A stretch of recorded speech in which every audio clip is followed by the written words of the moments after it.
जादू हिंदी कहानियाँ। एक बार की बात है जहाँ मुनमुन अपनी चाचा चाची के साथ रहती थी। मुनमुन के चाचा श्याम मुनमुन का बहुत ध्यान रखते थे और मुनमुन से बहुत प्यार करते थे, पर चाची कामिनी मुनमुन से नफरत करती थी। उनकी एक बेटी भी थी, प्रिया। कामिनी सिर्फ प्रिया से ही प्यार करती थी। कुछ दिन ऐसे ही बीत गए। मुनमुन बड़ी हो गई। कामिनी को बुखार था। वो घर का काम नहीं कर पा रही थी। कामिनी घर का सारा काम मुनमुन से ही करवाती थी और उसे स्कूल में पढ़ने भी नहीं भेजती थी और प्रिया से घर का कोई भी काम नहीं करवाती थी। कामिनी, ये क्या? तुम घर का सारा काम मुनमुन से करवाती हो, उसे स्कूल भी नहीं जाने देती। तुम्हें दिख नहीं रहा मेरी तबीयत ठीक नहीं है? मैं ऐसे में काम कैसे कर सकती हूँ? ठीक है, जैसा तुम्हें ठीक लगे करो। कुछ दिन बीत जाते हैं। कामिनी ठीक हो जाती है, लेकिन फिर भी वो घर का काम नहीं करती थी। सारा काम मुनमुन ही करती थी। कामिनी, ये क्या?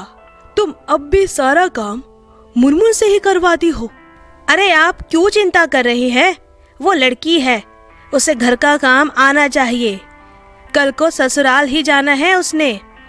उसकी भलाई के लिए कर रही हूँ।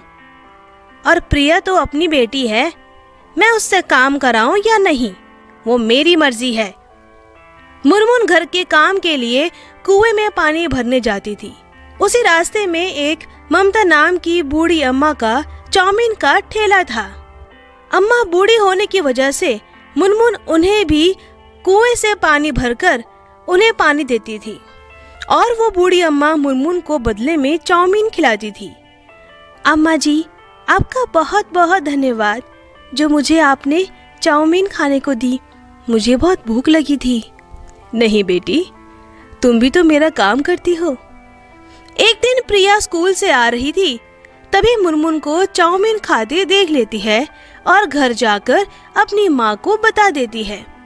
मुनमुन पानी लेकर घर आती है तो कामिनी उसे कहती है, इतने पैसे तेरे पास कहाँ से आ रहे हैं जो वहाँ मजे से चाउमीन खा रही है? नहीं चाची, ऐसा नहीं है। मैं उन्हें भी कुएं से पानी भरकर देती हूँ तो वो बदले में मुझे चाउमीन खिलाती है। एक दिन मुनमुन कुएं से पानी भरकर ला रही थी, तभी उसका एक्सीडेंट हो जाता है। उसे चोट आई हुई होती है। तभी वो बूढ़ी अम्मा उसे हॉस्पिटल ले जाती है और वापस घर भी छोड़ देती है। आज सुबह से कहाँ थी? काम चोर कहीं की। घर का इतना सारा काम पड़ा हुआ है। चुप करो कामिनी, पहले उससे हाल चाल तो पूछ लो, कैसी है, क्या हुआ? तुम्हें दिख नहीं रहा उसे कितनी चोटें आई हैं?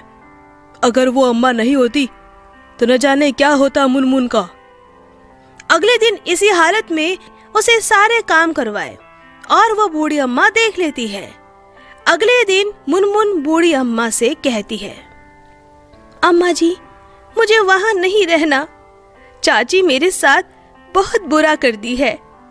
आप मुझे गोद क्यों नहीं ले लेती? ठीक है बेटा, मैं तेरे चाचा से कहकर तुझे गोद ले लूंगी। उस घर में तेरी चाची तेरे साथ अत्याचार करती है। अगले दिन बूढ़ी अम्मा अपना चाउमीन का ठेला ले जा रही थी और उनका एक्सीडेंट हो जाता है और मौके पर ही उनकी मृत्यु हो जाती है।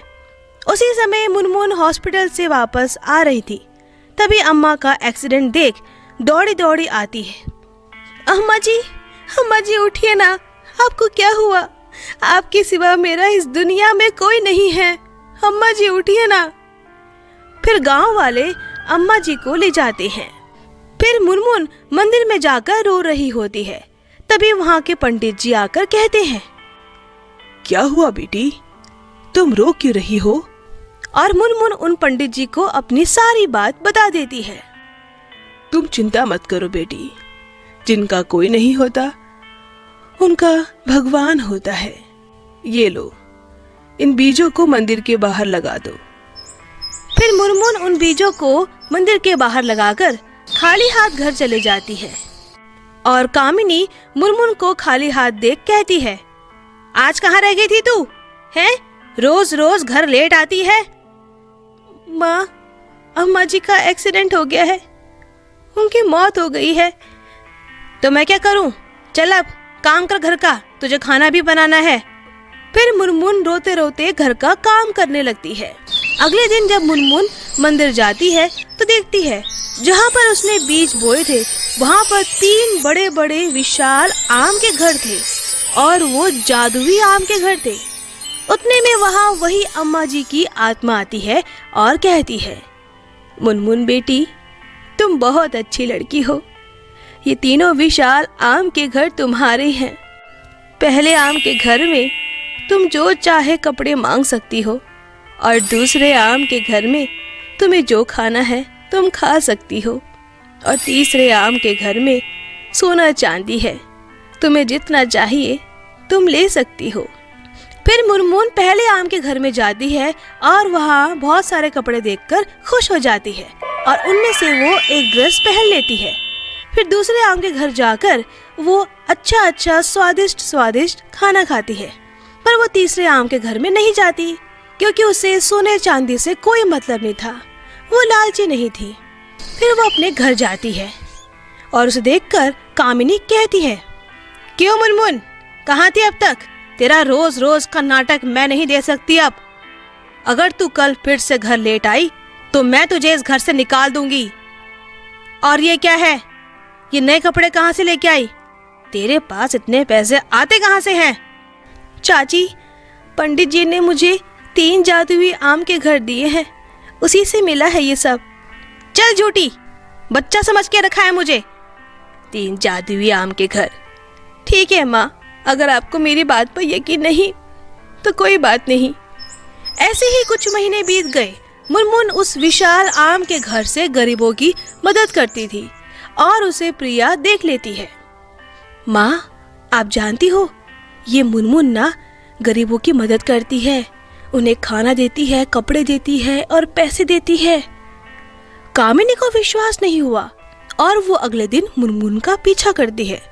जादुई आम के घर देखकर वो हैरान हो जाती है, ये तो सही बोल रही थी, 3 जादुई आम के घर। तीसरे आम के घर में सोना चांदी देखकर उसे लालच आ जाता है और वो अंदर जाकर कहती है, ए जादुई आम के घर, मुझे बहुत सारा सोना चांदी चाहिए। तभी वहाँ पर बहुत सारे बिच्छू और सांप आ जाते हैं जो कामिनी को काटते हैं और कामिनी रोने लगती है, बचाओ बचाओ, मुझे बचाओ। उतने में वहाँ पर वही बूढ़ी अम्मा की आत्मा आती है। चुप कर, तूने उस बेचारी मुनमुन को बहुत परेशान किया है। तू लालची है, तुझे शर्म नहीं आती? एक तो उससे इतना काम करवाती है और यहाँ धन दौलत मांग रही है। जल्दी से निकल जा यहाँ से, वरना तेरे साथ ऐसा सुलूक करूंगी जो तू कभी सोच भी नहीं सकती। मुझे माफ कर दो। उतने में कामिनी वहाँ से भागते हुए घर आ जाती है और मुनमुन से माफी मांगती है। मुझे माफ कर दो मुनमुन, मैंने तुम्हारे साथ बहुत गलत किया बेटा। और मुनमुन अपनी चाची को माफ कर देती है। फिर चारों हंसी खुशी उस घर में रहने लगते हैं। तो दोस्तों, अगर आपको हमारी कहानी पसंद आई हो तो इसे लाइक करना और शेयर करना और हमारे चैनल को सब्सक्राइब करना मत भूलना।